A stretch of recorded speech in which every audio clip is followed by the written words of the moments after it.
Hi there, it's Miss B, and I'm going to try to explain this worksheet to you on the stats practice quiz in case you have some questions on it.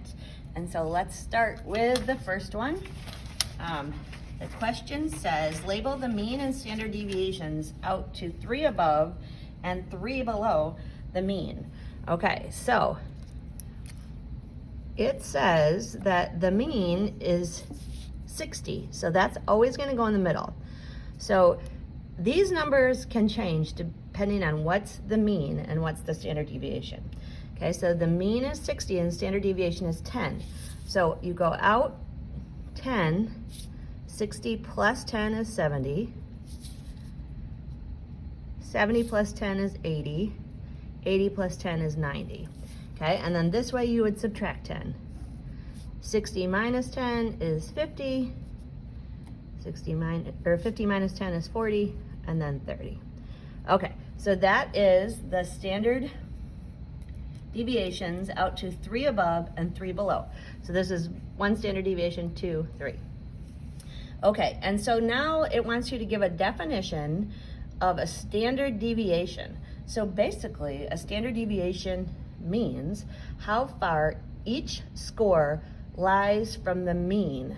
Okay, so how far the standard deviation is how far each score lies from the mean.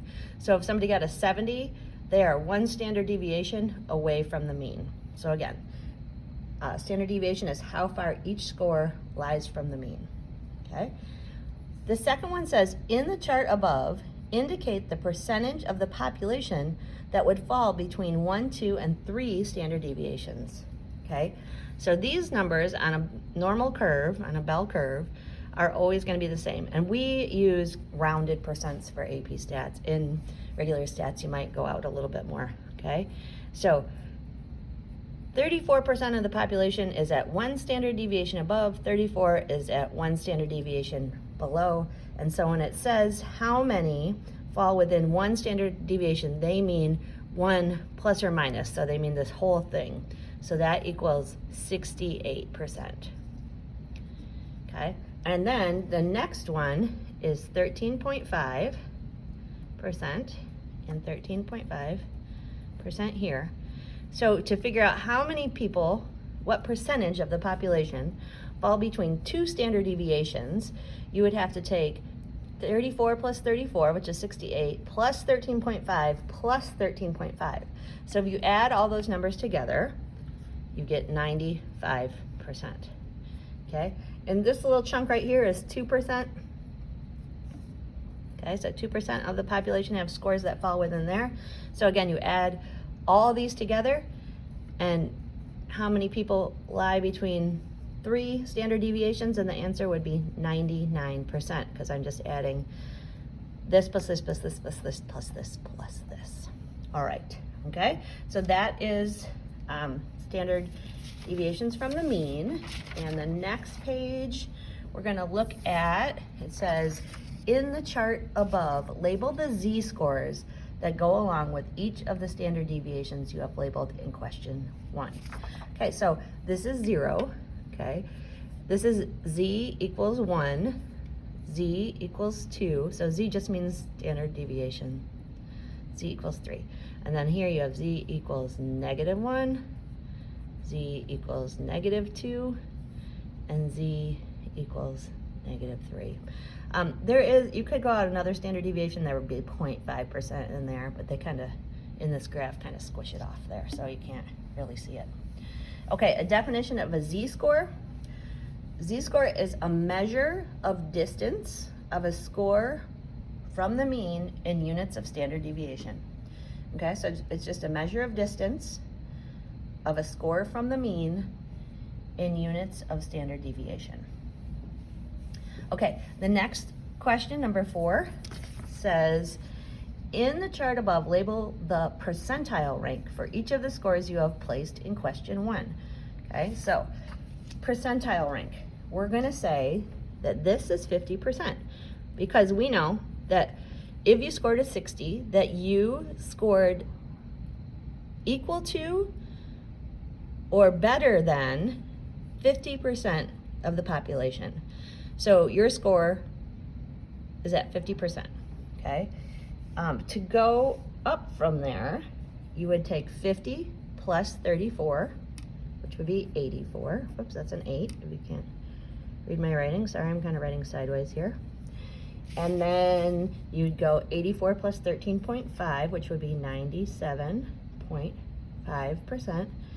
And then you go 97.5 plus 2, it's going to equal 99%.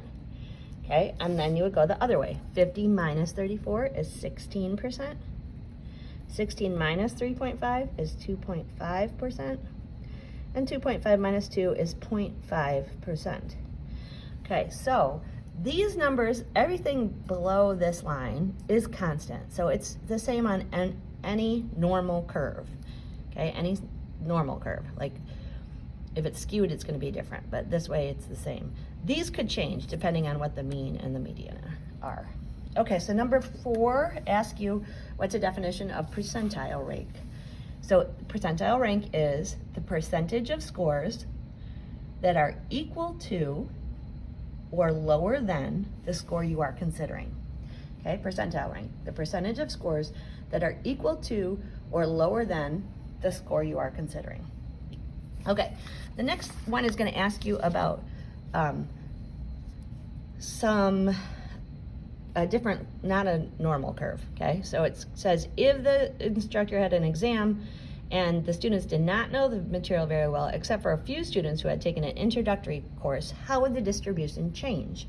So you have a bunch of people who scored kind of low over here, but you had a couple people who scored high because they took that class over the summer.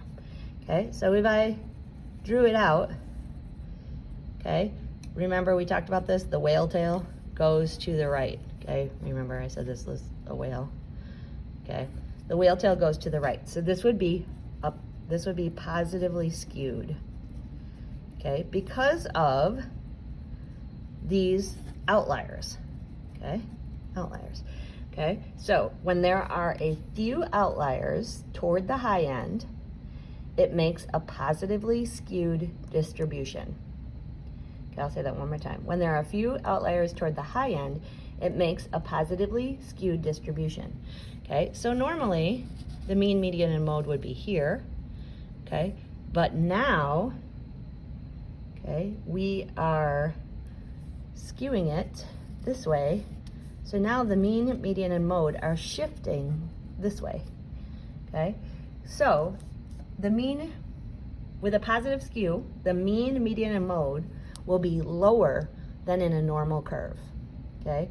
This is our normal curve, but now we have shifted the majority of the scores here, so the mean, median, and mode are gonna be lower, okay?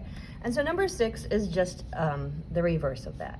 It says when the class was fully prepared except for a few kids who fell asleep. So here's my sleepers, and then here's everyone who was fully prepared and did awesome, like you all will, okay? And then my skew goes like this, okay? So my whale tail points to the left, negatively skewed, okay?